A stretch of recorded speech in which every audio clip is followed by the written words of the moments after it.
Good morning.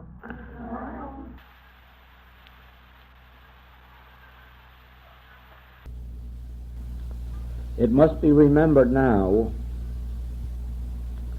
that you who are hearing me, or even you who are hearing these tapes, are not children in truth. They're not babes. You could not have gone through the reading and the hearing that you have and remained children in truth as you were.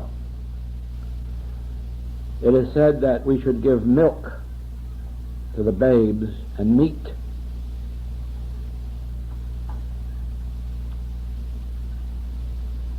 to those who have grown to the stature of manhood in truth. And so it is that you must remember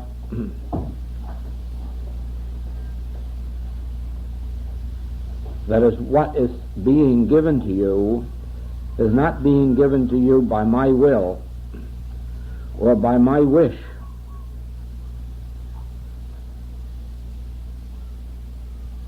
I am not sitting here for 6 or 7 weeks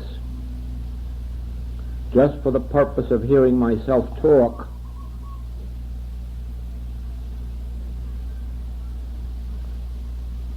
nor for the purpose of enriching myself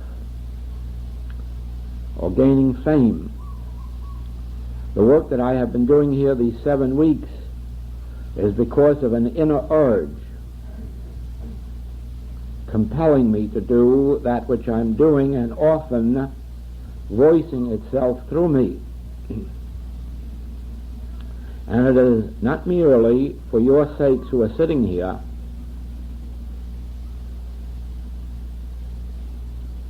any more than any spiritual message has been for the particular individual who originally received it, nor for their immediate disciples. But as the Master indicated, heaven and earth can pass away, but not my words. And it has been literally true that there have been heavens and hell on earth since his day, but his word still survives for those capable of assimilating it. And so it is with this message. What use you or I make of it is of relative unimportance so far as the message is concerned. The words that have been voiced through me, whether the writings or the recordings continue or not, these words have entered human consciousness, have been admitted to human thought, and they will never die. All of the numerals 2 times 2 is 4 may disappear from the earth, they may be outlawed, but the principle of 2 times 2 is 4 will forever remain to be apprehended by anyone of a mathematical mind. And so truth may be legally outlawed, as it has been in times past. Religion may be outlawed, as it has been in times past. And as there are attempts now in various state legislatures to repeat again, there are actually laws in legislative bodies at this moment aimed at outlawing every truth teaching, so that only Orthodox church teachings can remain. Don't forget that at one time in one state within the past 5 years, it missed only by 1 vote outlawing the practice of Christian Science and unity and New Thought. Just 1 vote separated that state from losing the only 3 teachings that have in them the germ that can save the world ultimately. It can happen again. It is so in Russia. It could easily have been so here a few years ago. It can be again. But that will not take from human consciousness the truth that has already been revealed. And so it will be that future generations can pick up where we have left off. Or it may be that we can pick up where other generations have left off. Now, this you have heard before, you will hear again.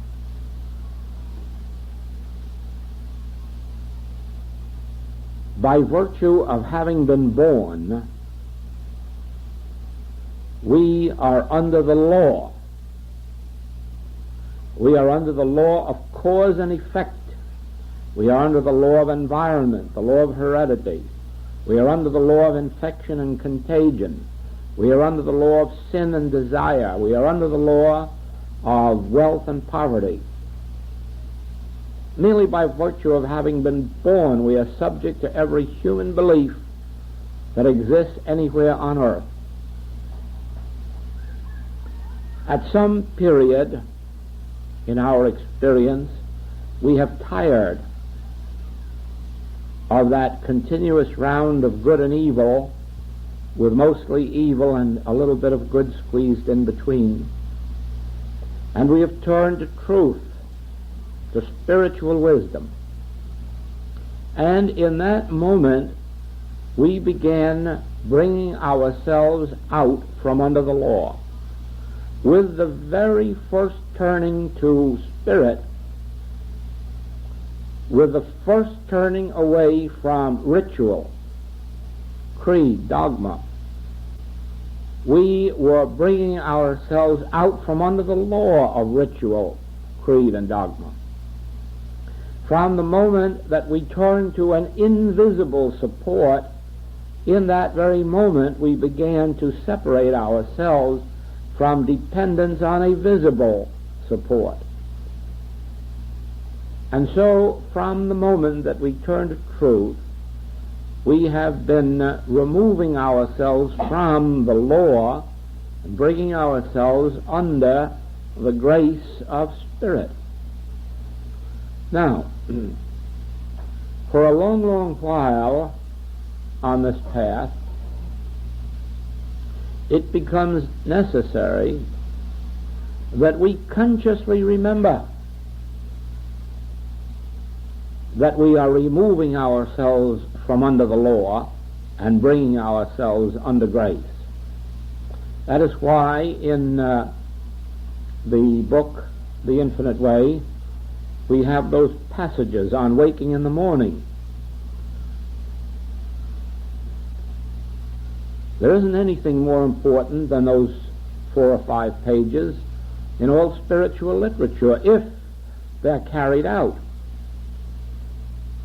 Because once we acquire the habit of waking in the morning and instantly turning our thought to the realization that our dependence is upon the invisible, not the visible, that we do not live by bread alone or by anything in the external realm, but that we live by grace, by every word that proceedeth out of the mouth of God. From that moment on, we are an expanding consciousness. And whereas for a month we may read those very passages every single day,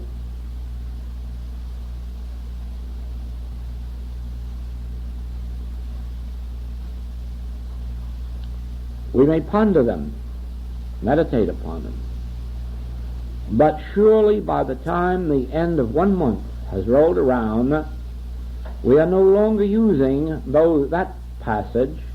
By that time, thoughts of our own along that line have begun to come to us, and we start to expand from the statements that are in those pages. Once those pages become a formula within us, they have lost their value. Unless those pages give us or act as seeds within us, seeds which break open and die, so that we can forget every word that's on those pages, because out of them has come a larger vision, an extension of consciousness, a deeper meaning, and perhaps more illustrations, more examples, more or deeper ideas than are contained in those pages. But be assured of this: if those pages are fulfilling their mission, if you are permitting them to fulfill their mission in you, within a month you will be able every morning on waking to turn within and receive from the Father some assurance of omnipresence, some assurance of grace. You will not, for many months, have to make statements of truth. You will not have to repeat any kind of truth statements. You will, within a very short time, be able merely to turn within and let truth statements come to you. Then you will find that if you have your conscious contact with God, that you will be told every single day, I am with you. Fear not. Go about your business. I'll be there ahead of you. Something at least that will be in the nature of an assurance that you are not walking through this life alone, that you are not living on your strength, that you are not working with your intelligence alone, that always there will be a guiding influence that will know just one thing more than you yourself know, that will empower you with 1 degree more of strength than you yourself possess. And so you will be guided up this street and down that alley in accord with harmony, rather than cut across a main boulevard into trouble. Now,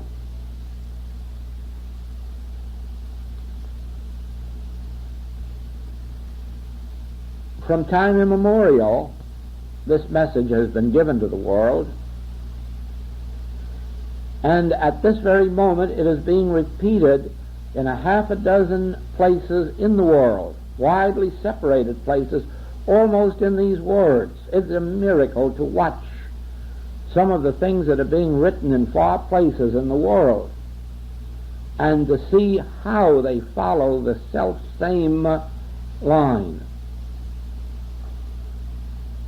And there's only one answer to that: that the same mind, the same Spirit that raised up Jesus Christ from the dead is operating in those, through those who are giving at this time this message. So it is that as you make your contact with that mind, first in lesser degree, later in greater degree, that mind begins to function your life.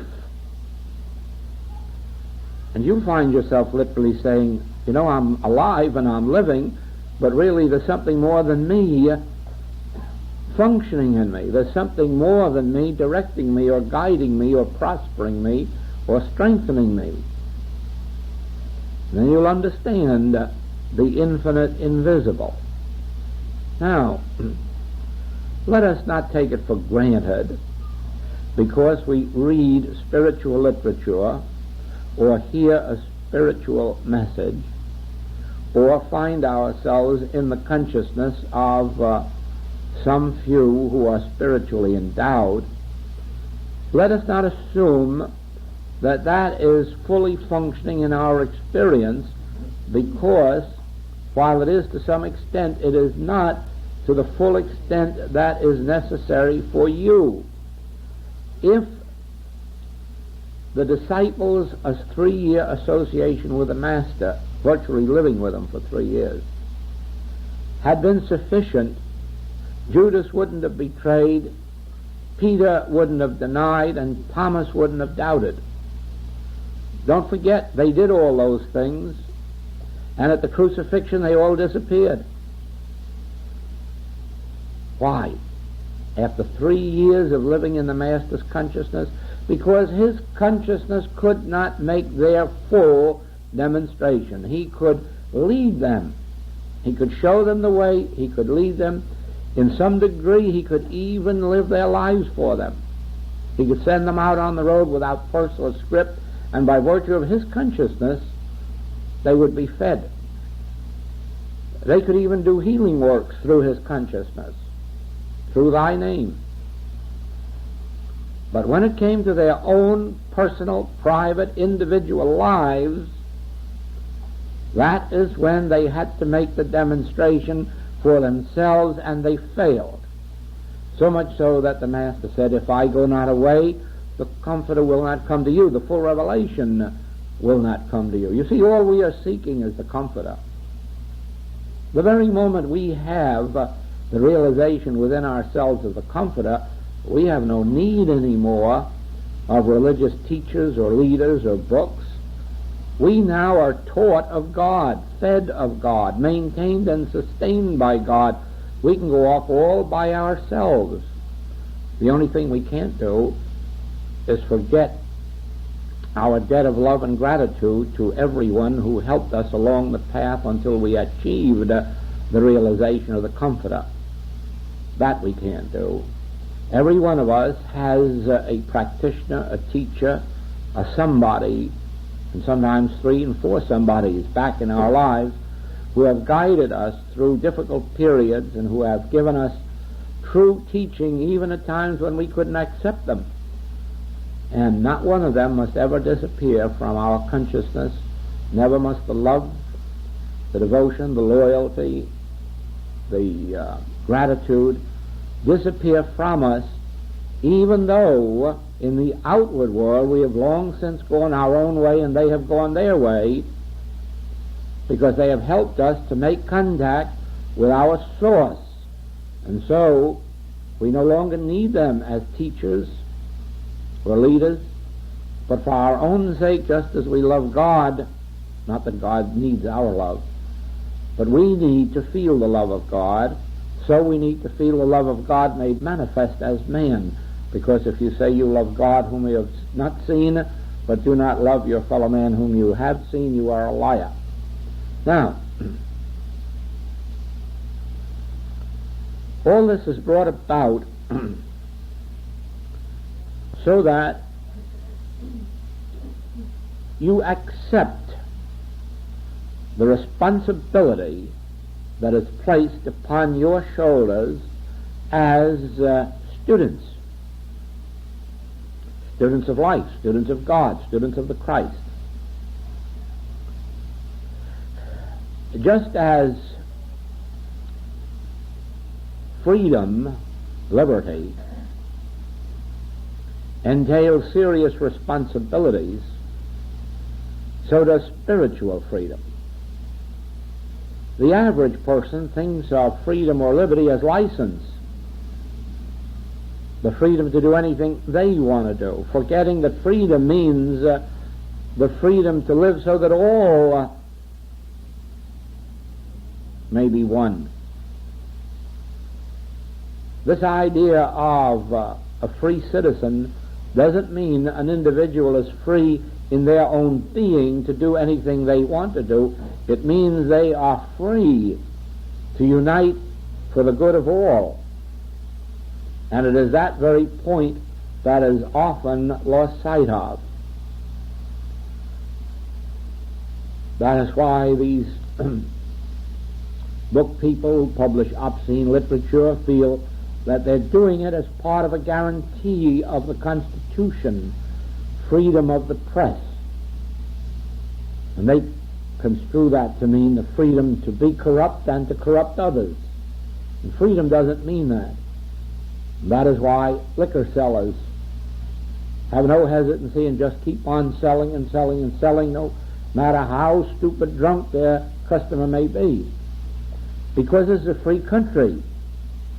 They have the right to do anything they like, and the alcoholic has the right to do anything yet. And that isn't true. That is not a right sense of liberty or freedom. Liberty and freedom mean the right to uphold each other, the right to stand in freedom of rightness with each other. And so it comes with this responsibility of spiritual freedom.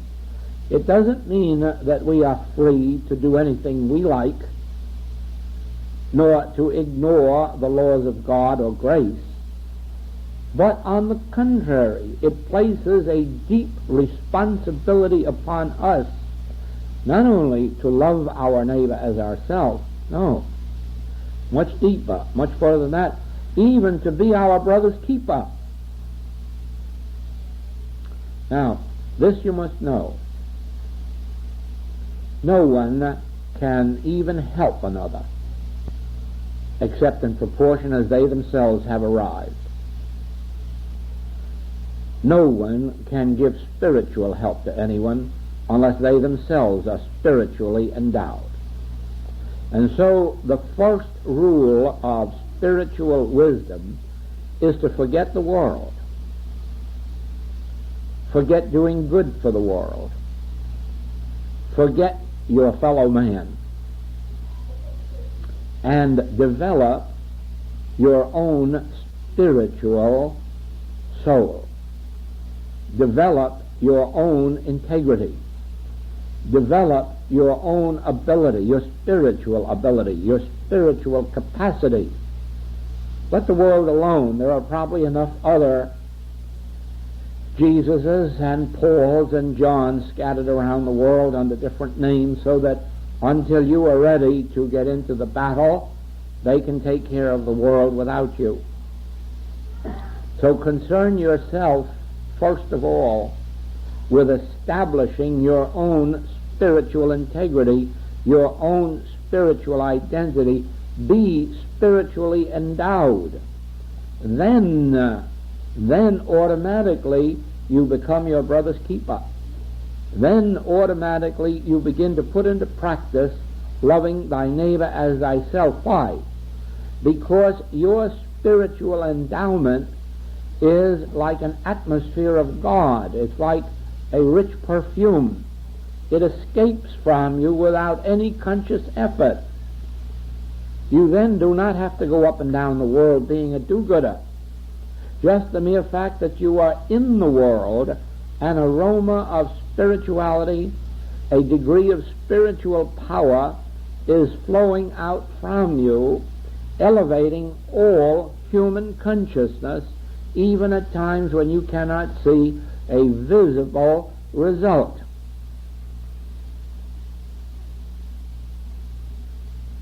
It was a most wonderful experience yesterday to have another letter from our friend, the Reverend, who is chaplain in the mental institute as well as minister of a Protestant church, saying that the little booklet, Deep Silence of My Peace, has meant so much to so many, and that just in having small groups read it aloud, they have learned a new concept of prayer. Well, you see, that's without conscious effort, isn't it? I mean, nobody up here tried to do anything out in Alabama.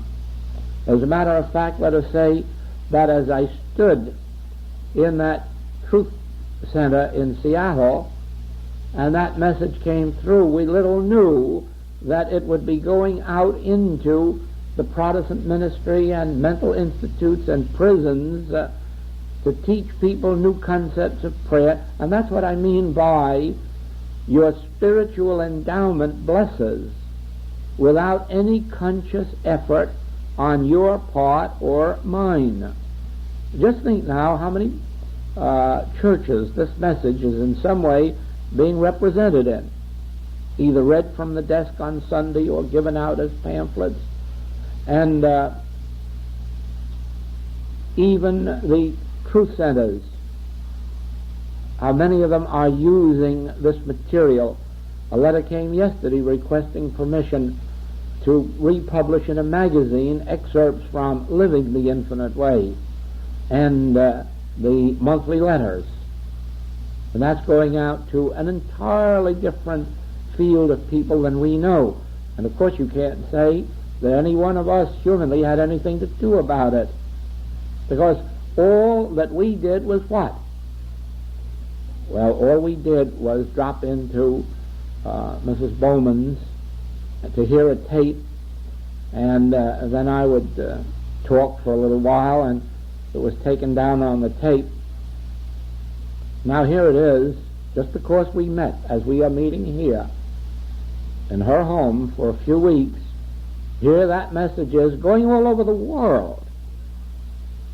Did we dream in those mornings that that message was going to go all over the world? Edition after edition in books, tapes, pamphlets? No, we had no idea of that. All we thought of was meeting there to hear a little message of truth. And here all of a sudden it blossoms into all of these different avenues by its own virtue, by its own presence, by its own power, showing clearly that we were but instruments through which all of this took place. Now, it is so with you. You have no idea what word you may speak to someone today, or what thought you may think today that will end up a passage going all around the world. And the reason is that you are not having any thought of sending any message around the world. You are thinking only of your own spiritual unfoldment. And then in some miraculous way, God will get it out of your mouth into somebody else's ear. And the first thing you know, it'll be repeated to you from the other ends of the world. But you see the point that that is coming through here today, that the whole thing has nothing to do with our being missionaries to the world. We aren't that at all. We are just students of the Christ who are here for one purpose, and that is the perfecting of ourselves in our spiritual capacity, in bringing to our consciousness spiritual endowments, spiritual presence, spiritual power. What use God makes of it after it gets there is God's business. Our function now is not to go out looking for concert engagements, but to practice scales. Now, this you are being helped in by your reading, by your hearing, by your associating together. But you are not being perfected in it through these things. You can only be perfected in it by what you do in the hours that you are alone. That is what counts. Just as never think for a moment that these messages come through just by sitting here in this chair and opening the mouth. They come through because of the hours and weeks and months and years that have gone before. Very few know of a 10-year period in my life in which I studied 3,000 books, which form my library, just for one purpose. They didn't teach me anything that wasn't being revealed by God, but they showed me how universal the message was, so that I couldn't ever get conceited, and so that I couldn't ever get to be a leader. They showed me that this is the wisdom of the ages, and not only that, but they kept me in the atmosphere and consciousness of those who originally said them. You cannot live in the consciousness of a written book or a message that has come through spiritual unfoldment and not partake of the consciousness of the writer. That is what makes the words of Jesus so powerful. not the words themselves, but the consciousness of the one who brought them to our consciousness. That is why the Golden Rule, which we now know existed for 1,500 years before the Master and appears in 6 different religious papers before the Master was ever on earth, the reason that Golden Rule has endured is not because of the words in it, but because of the consciousness behind those words. Now,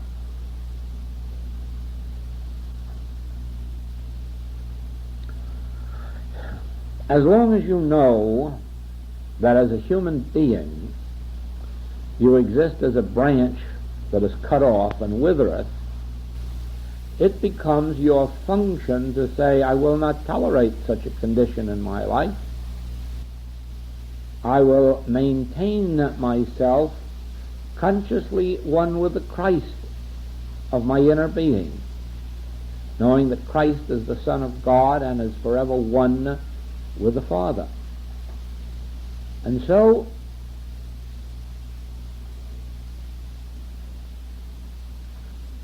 you will then awaken in the morning and you will say, please, Father, don't let me make the mistake of leaving this room until I have realized consciously thy presence. And then later, be sure before leaving the home that you say, Father, don't let me leave here under my own steam. Let me be sure that I'm connected up. And sit again for that moment of contact. And so 12 times throughout the day, remember that as a human being I'm cut off, but I don't want to be a human being, and I have no intention of allowing myself to come under the law, because harmony is always evident under grace. And so make your conscious union, your conscious contact, and keep at it, even though there may be periods of discord and inharmony in between. Because remember, as Paul says, I can't declare yet that I've arrived at the fullness, but at least forgetting those things which are past, I'm going to go further. And so it is with us. Just because you do consciously remember your oneness and you do make your contact, don't be discouraged if you find yourself in some prison or other along the way. It happened to Jesus on the cross. It happened to John in prison. It happened to John of Patmos. It happened to Paul. Paul, I guess, died in prison. John died in prison. Many were thrown into the lions' dens.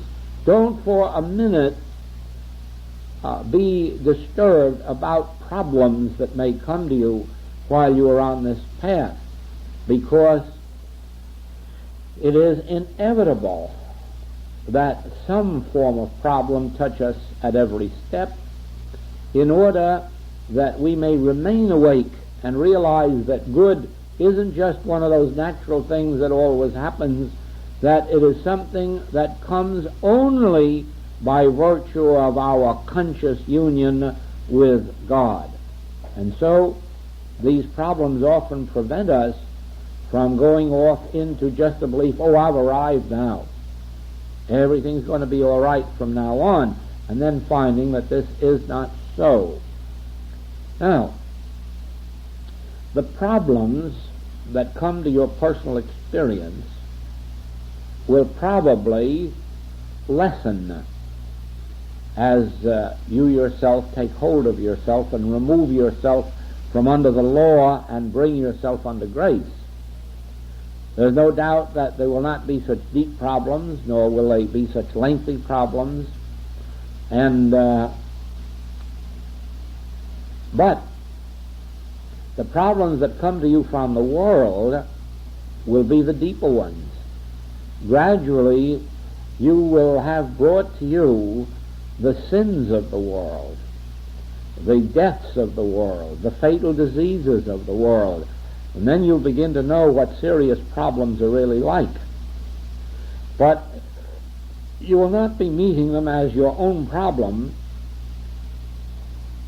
You will be meeting them in a more impersonal way, and so you will deepen again your spiritual capacities, because with every victory, with every revelation of harmony, you yourself have been deepened in Christ. You yourself have attained a deeper awareness, a greater spiritual endowment.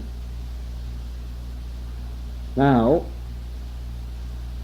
I have here a letter that illustrates this very, very well. As you know, we do not use testimonies for testimony's sake. And certainly, the identity of an individual is kept in the background for their own sake. But there must be times when we are permitted to use a testimony for the purpose of illustrating the principle, not for boasting or bragging about our capacities, but for the purpose of showing forth a principle, and this is just such an experience. Remember the letter I wrote last year asking help for my very old cat.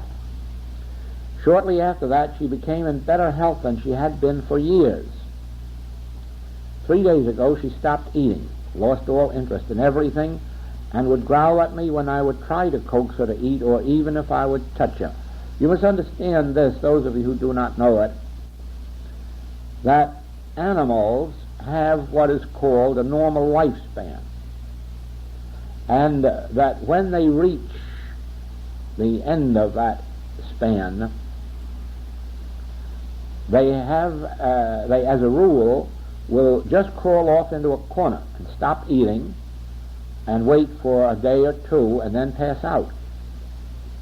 That is their usual way when they've reached their limit of human experience. Now, many years ago, almost in my first years, a woman who was second reader with me when I was reading in the prisons had a Persian cat that had gone beyond its span. It was then 13 years of age. And it reached that stage, went over in a corner, wouldn't eat, and wouldn't permit Helen to come near it. And she wired me for help for that cat. And within an hour, it jumped up, went over and began eating, and the last I knew of that cat, it was 17 years of age, and it was still in good health. In fact, it outlived Helen. So I don't know what became of it afterwards. Now, that is the experience that evidently came to this cat. Yet, having lived its span, according to human belief, the very fact that it snapped out of it and was in better health than before shows that the human belief was broken, and that it was now not living a human span. Now it was living its spiritual existence.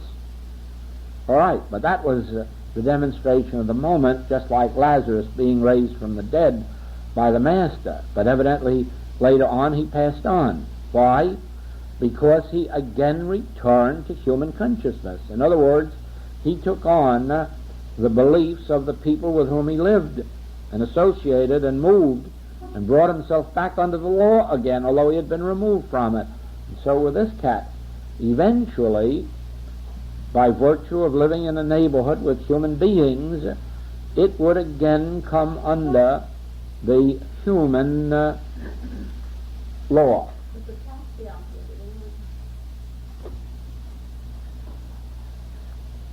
Now see this point, that even though you are raised from the dead by spiritual power, that you still can go back under the law.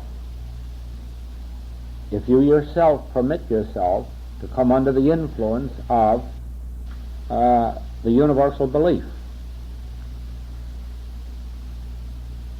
Oh, I wish you could see this point. Look. The mere fact that you may be brought out of your humanhood today and become a spiritual giant. You may yourself be raised from the dead, or you may raise others from the dead. It doesn't say that you will not go back under the law. Again, it is your responsibility, because there is the mesmerism of the world that every single moment is saying, you are a human being, you were born and you will die. You are born of woman and you will return to dust. And as against that, there must be an activity of your own consciousness, removing you from under the law and keeping you under grace. And when you have come under grace, don't think you can relax. No, you have achieved nothing but a temporary victory.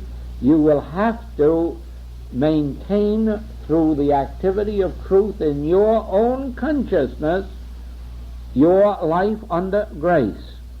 Otherwise, you have no knowledge of what moment some man will come along as a tempter to a woman, some woman will come along as a tempter to a man, money or fame will come along as a tempter to others. You have no idea of that, and don't think for a single moment that you ever advance so high spiritually in this plane that temptation in one form or another cannot come. If it would come in no other way, it would come in the temptation of, I think I'd like to retire. I mean, it's bound. It's more apt to come in the guise of good than of evil. I have said this before, and I've had occasion to witness enough to believe it, but I doubt that there are many people who really are touched by the Spirit that are very seriously tempted into evil. I doubt that very much. I've seen very, very little of the temptation to commit evil on the part of a person who has once been touched. I mean, actually spiritually touched.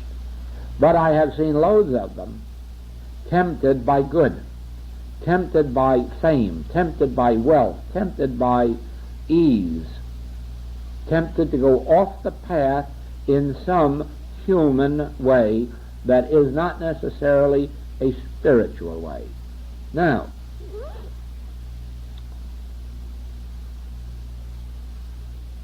three days ago she stopped eating, lost all interest in everything, and would growl at me when I would try to coax her to eat, or even if I would touch her.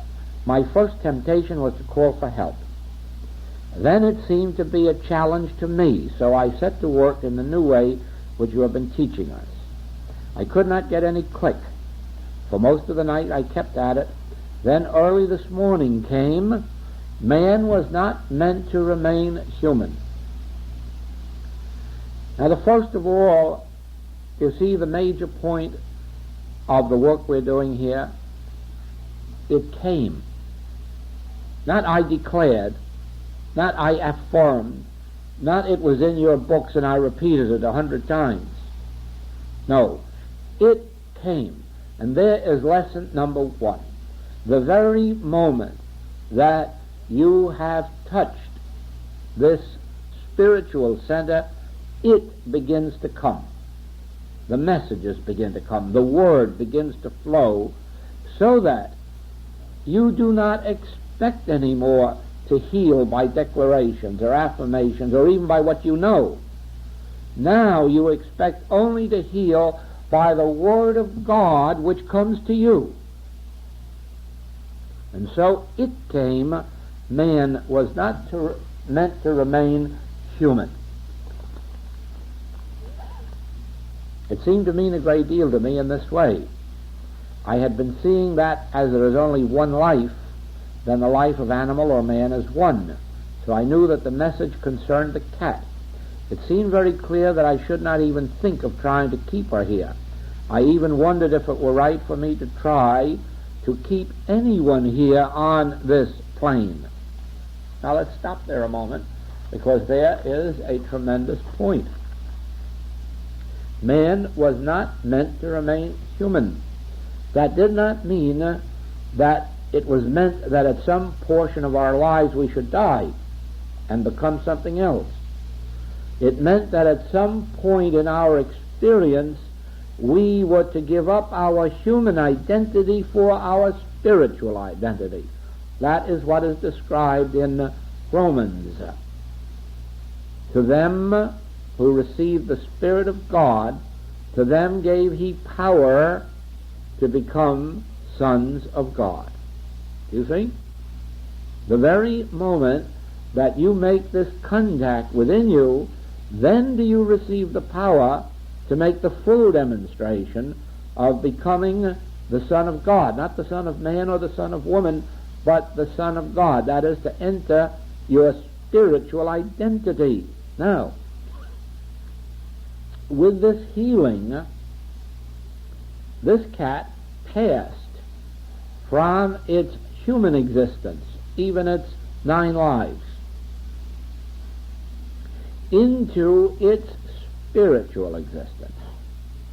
And if it could remain in the home or in the consciousness of those who would forever maintain the spiritual nature of being, there's no reason why that cat couldn't live forever.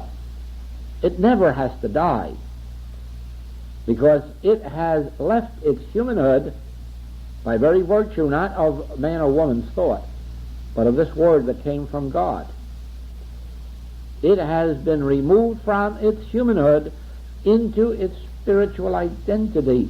But even if it should leave this plane, which it undoubtedly will because of its association with all the human thought around it, even then it will go right on living its spiritual life, because it has been translated. It has made the transition. It is now no longer living by bread alone. It is no longer living by being less than 12 years of age. Now it is living in spite of its age. Now it is living in spite of any human condition of death. And so, whether it continues here or not, it will continue its spiritual existence, because it has been so removed. And so it is. Once the Christ has sufficiently taken over that it lives our lives, even though we may succumb to a mesmeric sense of the world in one way or another, even to the extent of passing on, it does not change the fact that inwardly we have attained our spiritual life and will continue to function not as human beings on the next plane, but as spiritual beings. You see, the same thing happens on the next plane that happens here. There are those here who are living entirely human lives. There are those like ourselves who are living partly human lives and partly spiritual lives. There are those here on earth who have passed from human life and are now living their spiritual life on earth, although if you were to see them, you would see them dressed just as we are dressed and outwardly appearing as we look. But that is only an appearance to us. Actually, they have attained their Christhood. That same thing was true of the Master. If you looked at the Master, you would undoubtedly be of those who would say, that is our neighbor Mary's son, or that is our neighbor the carpenter. But if you were of the level of Peter's consciousness, you would see that no, that is not true. This is Christ, the Son of God. He has already made the transition and is now living a Christ life instead of a human life. And if that had not been true, he could not have made the demonstration of appearing even to the 500 who witnessed him after the crucifixion. It was only because he himself was no longer in a grave state of consciousness, and therefore he could make himself visible to those who likewise were above the grave state of consciousness.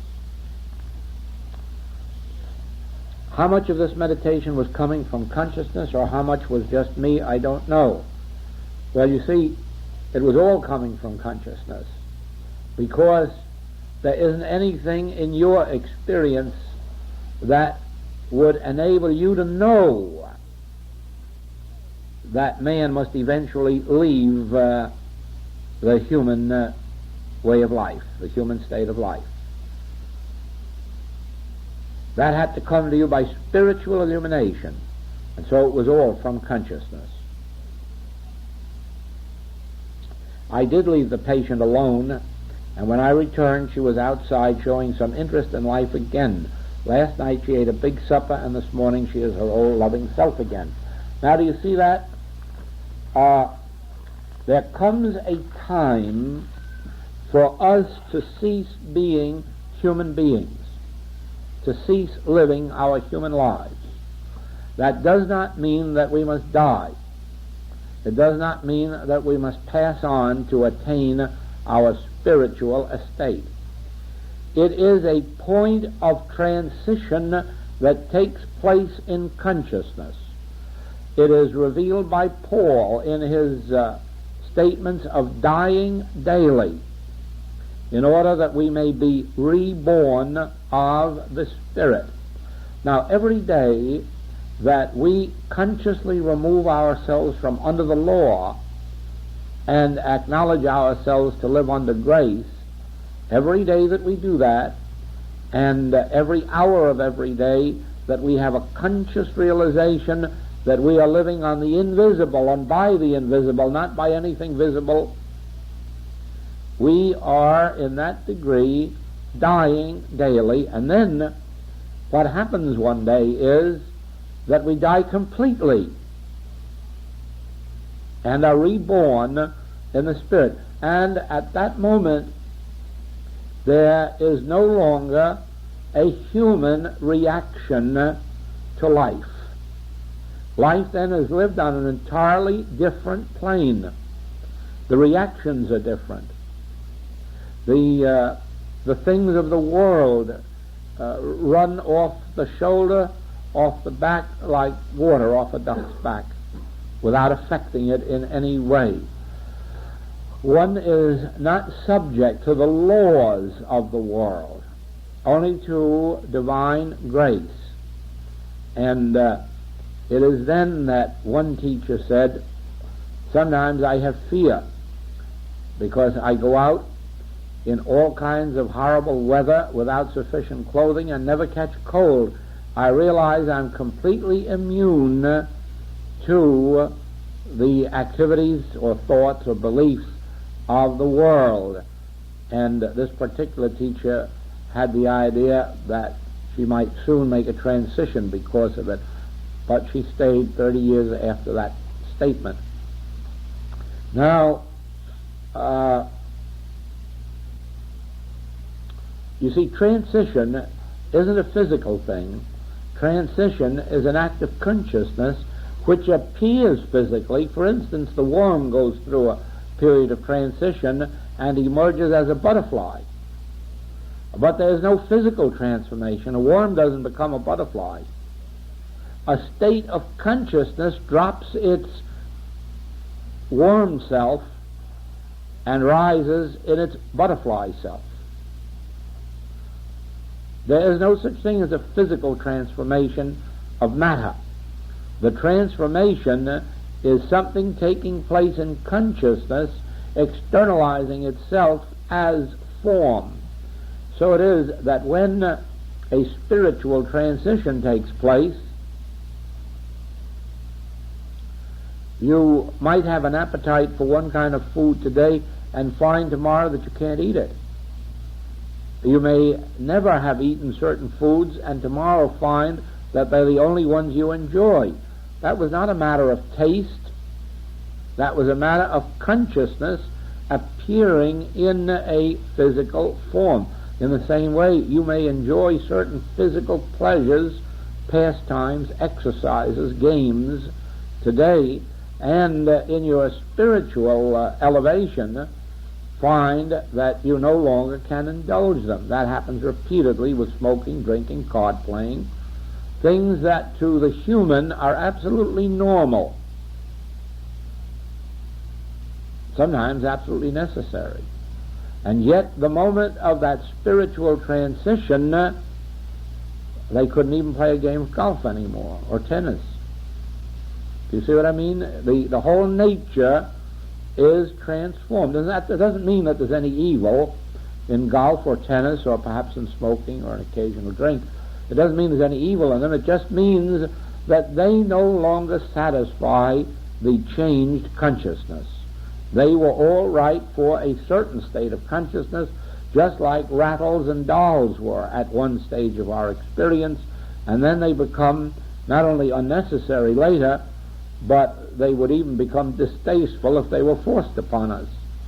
And it's because we have outgrown that particular state of consciousness. So it is that we outgrow, through this transition, the mortal or material state of consciousness and no longer indulge the human appetites or the human desires or the human fears or the human anxieties. An entirely different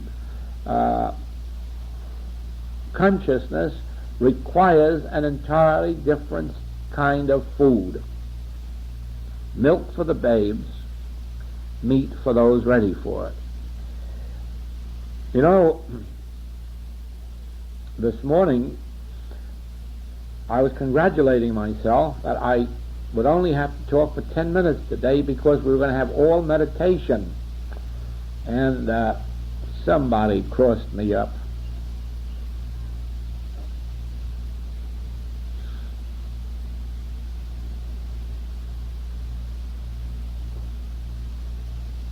Well, let's have a little meditation now. Remember that when you first sit down to meditate, it is perfectly legitimate, perfectly right, if you make some declarations of truth within yourself, reminders, whatever might come to your thought.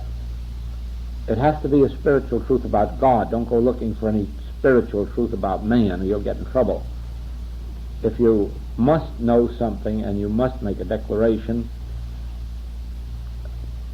must remind yourself of truths, be sure that they are truths about God or spiritual creation or spiritual law or spiritual substance and so forth and so on. Keep your statements of truth high along that level. Then, as soon as possible, settle back into that listening attitude, because you know now that your thoughts are never going to heal anyone, no matter how correct they may be.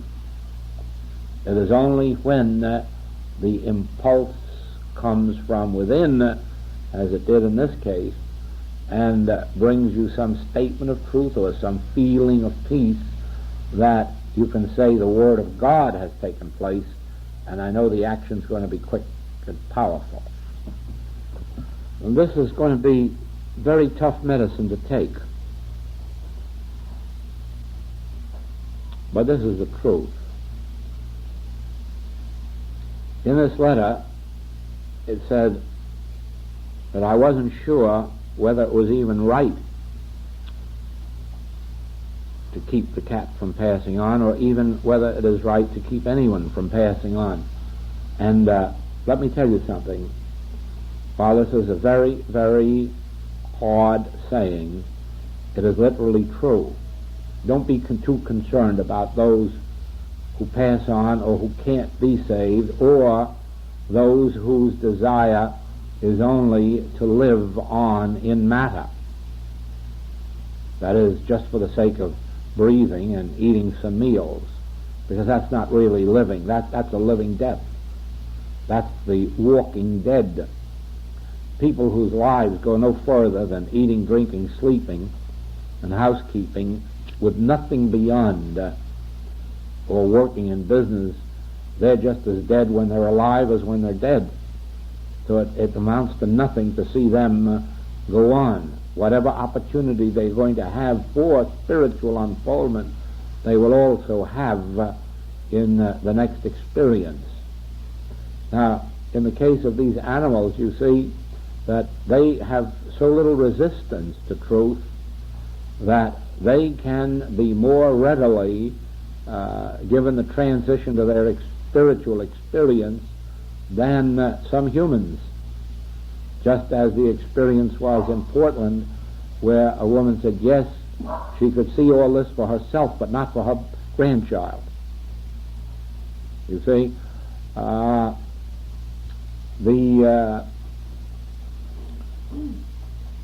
we get so attached to the ways of the world that we want to live for nothing more nor less than eating, drinking, sleeping, and maybe for perpetuating ourselves through children or grandchildren. And for that reason, we do not give up our human life for our spiritual one, because we want to take either our money into heaven with us, or we want to take our fame or our family. And that is the bar. You don't get into heaven that way. You don't attain your spiritual life as long as you're trying to take even the world with you.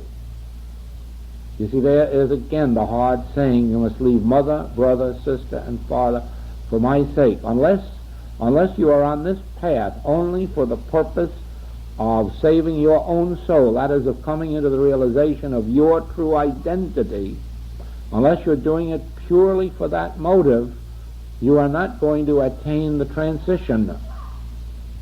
If you think you're going to carry your family with you, or bring peace on earth, or go out and be a miracle healer, you're going to lose the way. You can have no motive in this except the motive to achieve your spiritual identity. Then, when your spiritual identity has been achieved, automatically it will do the work. Now, thank you.